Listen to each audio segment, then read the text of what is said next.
Hello everyone, welcome to the third video of REST API in PHP series. And in this video, we will see how you can make your first REST API endpoint in PHP. Let's go back to the screen. Okay, in last video, we had set up the directory structure, and in our root directory, there are two folders, app and public. And inside this public, we have this index.php through which all the API endpoint request will be gone. Okay, so starting with this file, first we will do whenever we have made any kind of syntax error or any kind of reference error, so we will actually use this ini set display errors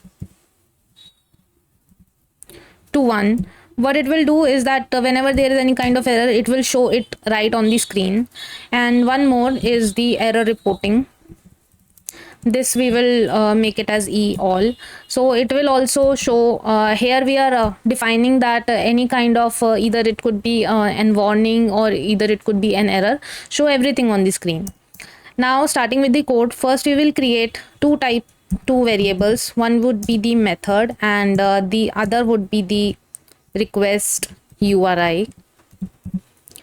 And we have the way we have in form, we have one variable like underscore post, but now we will use underscore server. This will be completely capital case, and in this server we will do request and then method. It will return what kind of request it was, either it was get, put, post or delete. And the next one, same as it, that request URI. This will return that what is the endpoint or what is the indicator, like the main path of it, like if it is get all users or create a user, that we define, that we get here.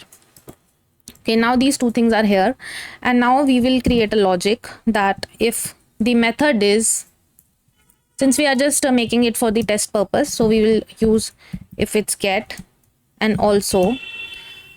Okay, so one more thing is that okay, here we have made some mistake. Okay, so one more thing is that when we are defining it, this request URI would not give us only the endpoint, it will give us the complete path of the of our directory, like from API project till this complete endpoint, like get all user. So we just need to just in this request URI, and for the comparison purpose, we only need that particular path, not the complete URL. So what we will do, we will create a base URL, base path maybe, and then here we will define the path. Like right now it is inside this API project. Inside it we have this public folder, and inside it we have index.php. Okay, so this is our base path. And now what we will do, we will do a string replace.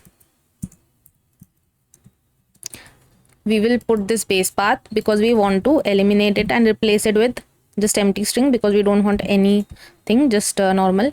And here we will put the request URI. Okay, so this is mainly what we want to replace with what, like what should be in its place, and then this is the main string. Okay, so this we will actually store it in route, and now this route we will compare it with, we want it to be API hello. Okay, so now what we will do, we are just comparing that method should be get and the route should be API hello. In this case, if it matches, then we want to echo JSON in code.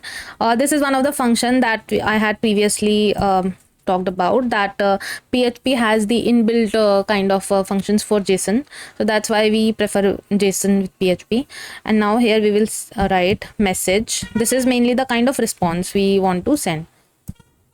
Hello, this is hello endpoint.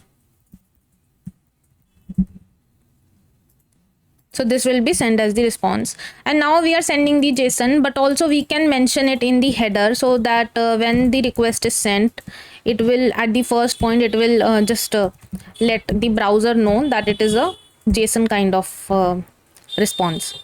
So we will also add this line, application JSON.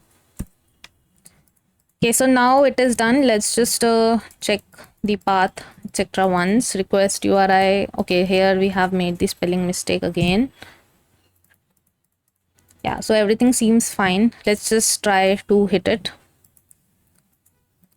Have already, let's just mess it up once. Okay, so here now, right now we have nothing, and now let's just end this, hit this endpoint API project, then public index.php API hello.